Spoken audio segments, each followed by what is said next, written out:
বলো তো মদন, সমুদ্রের পানি এত লবণ কেন? স্যার, অনেক আগেকার এক কথা।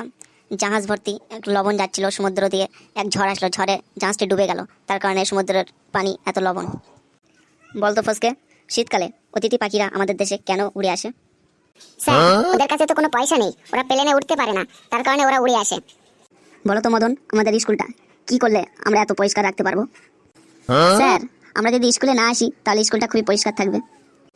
তোমরা কি জানো কাকতালুয়া কাকে বলে?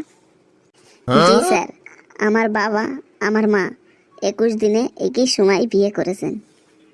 মদন, অঙ্কের হোমওয়ার্ক কই? অনেক প্রবলেম ছিল তো, হোমওয়ার্ক সুসাইড করেছে স্যার। মদন, তুমি নাকি ফসকে নাকি চেয়ার ছুঁড়ে মেরেছো কেন?